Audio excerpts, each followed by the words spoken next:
इनकी मैं 5वीं स्ट्रैटेजी पर जा रहा हूं। मैं इंडिया कैप्चर कर लिया, सिंगापुर कैप्चर कर लिया, इनके माइंड में चल रहा था अमेरिका कैप्चर करूंगा। है ये अमेरिका लपेटना हमको भैया, डॉलर में चाहिए कमाई।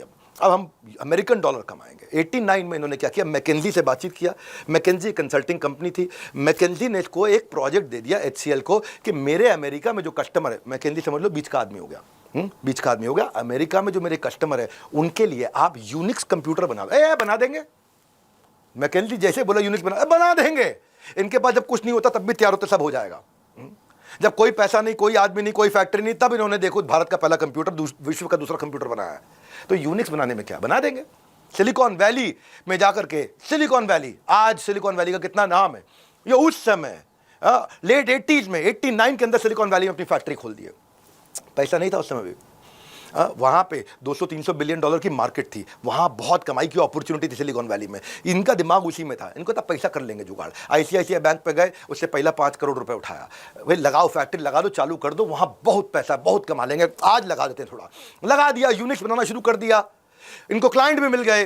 एक गलती थोड़ी सी कर दी, जो पावर सप्लाई यूज का वहाँ कंप्लायंस था यूनिक्स के लिए, उसकी फ्रीक्वेंसी जो इन्होंने बना दी थी वो यूएस में एक्सेप्टेबल नहीं थी। क्योंकि इंडिया की जो फ्रीक्वेंसी है वो 50 हर्ट्ज की है और यूएस की उस समय थी 60 हर्ट्ज की। यूनिक्स को क्लियरेंस नहीं मिल पाया।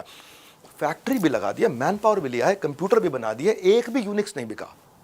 वहाँ ये पहली बार बड़ा बुरा फंस गए। अब क्या हो गया जी, क्या बचा आपके हाथ में। फैक्ट्री का किराया चालू, एम्प्लॉयज़ की सैलरी चालू, लोन की EMI चालू। अब किराया भी चालू, सैलरी भी चालू, EMI भी चालू, बिजनेस चालू नहीं हुआ। 2 दिन तक शिव नाडर इतना डिप्रेशन में चले गए। 2 दिन 48 घंटे कमरे से बाहर नहीं निकले, ना खाया ना पिया। बैठ करके टेबल पे ऐसे बैठे, कुर्सी पे सर नीचे करके बैठ के सर हिलाते रहे, सोचते रहे, सर हिलाते रहे, सोचते रहे। परेशान भी थे, लेकिन एनालिटिकल माइंडसेट तो है ना। आदमी का कोर तो वही है, जिसका कोर अच्छा वही तो करोड़ कमाएगा। कोर से करोड़ों तक कैसे पहुँचते हो आप। ऐसे लोग पहुँचते हैं। 2 दिन के बाद जब ये बाहर निकले ना तो हीरो बन के निकले।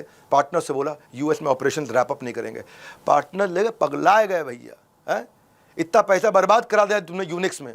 अच्छा खासा इंडिया सिंगापुर काम कर रहे थे, अमेरिका अमेरिका अमेरिका का शौक चढ़ाए बैठे। ये बोले नहीं नहीं सुनो, हम स्वॉट बेस्ड पिवॉट करेंगे। बोले वो क्या होता है। बोले मेरे स्वॉट एनालिसिस किया है 2 दिन में। मेरी स्ट्रेंथ क्या है, मेरी वीकनेस क्या, अपॉर्चुनिटी क्या, थ्रेट क्या। स्वॉट समझ लो। हाँ, मेरी होती है स्ट्रेंथ और वीकनेस, बाजार में होती है अपॉर्चुनिटी और थ्रेट। स्ट्रेंथ और वीकनेस मेरी कंपनी के अंदर होती है, अपॉर्चुनिटी संभावनाएं और आने वाली तकलीफें वो बाजार में होती है। तो बोले मैंने वो समझ लिया है। ये कंप्यूटर के लिए मेरे पास मैन पावर है, वो मेरी स्ट्रेंथ है। बाजार में कुछ समस्याएं मैंने देखी हैं, वो अपॉर्चुनिटी हैं। हाँ, तो अपनी स्ट्रेंथ से मार्केट की अपॉर्चुनिटी को मैच कर रहा था मैं 2 दिन से बैठ के। बोले क्या मतलब, क्या कर रहे थे। बाकी पार्टनर अब थोड़ा लगे कि भाई कुछ सोच के आया, लग रहा बहुत दिमाग लगा के आया है। शिव ना डर, ये किसी से भी ना डर। ये ऐसा है जो डर को डरा दे। शिव ना डर, कभी ना डर। ये क्या किया है। बोले मैं सॉफ्टवेयर सोल्यूशन प्रोवाइडर बन जाता हूँ ना।